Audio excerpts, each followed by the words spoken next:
been bin dipping.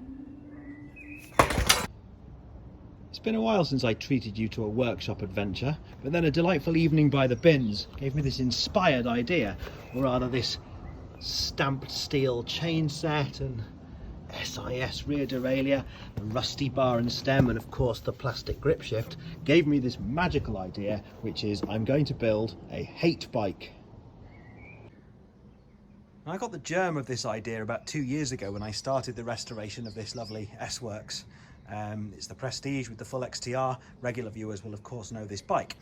You may also remember that when the bike first arrived, some sicko had put V-brakes on it. Not only V-brakes, but these ones with faux carbon inserts. Clearly some sort of perverted prank. And you might also recall I vowed at the time to put these in some sort of lead box in the bowels of my stash house here, only to come out to be given to one of my enemies. And then of course the idea grew and I found this beauty in the bin, and then I thought, imagine such a bike.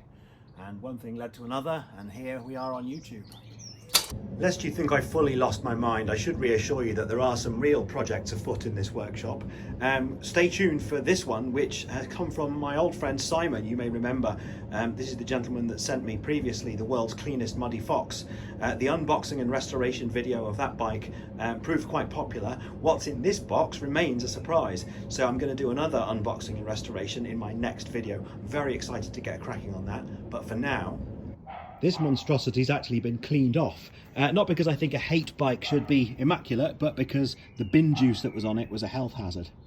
So the idea of a Hatebike is surely something that doesn't get talked about enough on YouTube. I'm talking about building a bike so horrid that you'd only give it to someone to ride as a punishment. And there's plenty of bits on this that I think are more than worthy of that. Like I said, this chain set that's clearly been stamped on during its life on the street will hammer back into some shape and do nicely. Likewise the front mech. Nothing wrong with that SIS rear mech in itself, but it'll do. This chain, horrid, but I can get it reusable. There's a fork on here that works. It's not the worst fork in the world, but it'll do. Most importantly, I suppose, I've salvaged a really rusty headset and a really rusty bottom bracket in there. And of course, no Hatebike would be complete without these monsters. Ooh, grip shift. Can't wait to put them back on. And the rusty bar and stem are a lovely touch. There may be some other nuts and bolts salvageable on this, but I've still got some work to do.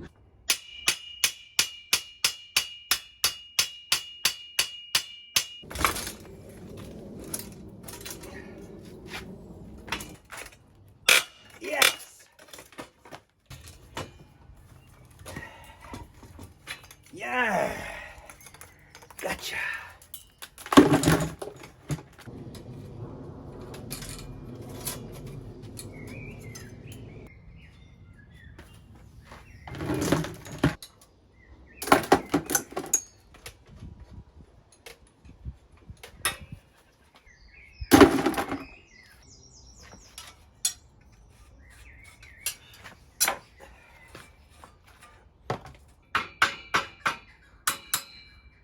We're already building up quite a satisfying chamber of horrors to go on this vile bike.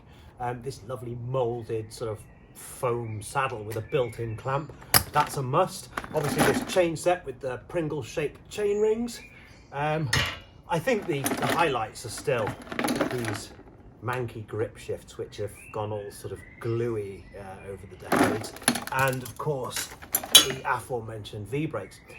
But then a complication arose, because actually, whilst I'd love to use the grip shift and V-brakes, the thought occurred to me, think of the worst person you've ever met and think about what sort of bike he rides. Yeah. I was into these well before their first record came out. Yeah. You wouldn't have heard of these.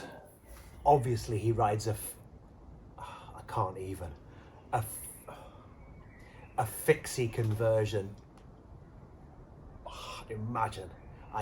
Anyway, I actually do have the wheel set from Just Such a Horror, which I can't think of a better end for. And now to conclude with the challenge, because I can't do this on my own. I really am soliciting not just opinions, but also any horrible parts you might find lying around or have in your own bin. Would you, for example, put bar ends on it? I'm thinking emphatically yes. Secondly, can I straighten out this frame? I'm thinking more likely no, in which case another frame would be an interesting find. I dare say there's plenty in skips and bins around Manchester, so I will go looking. Also, suspension fork. There probably should be a suspension fork on any Hatebike. Anyway, we've got most of the bits. We've got a good start. I've got the tyres to go on these 700C wheels. Obviously, the worst bike in the world is going to be brakeless, so maybe those V-brakes won't find their way on it. Anyway, I'll leave that up to you. As always, please hit that like button, subscribe, etc. And most importantly, let me know in the comments what you would do.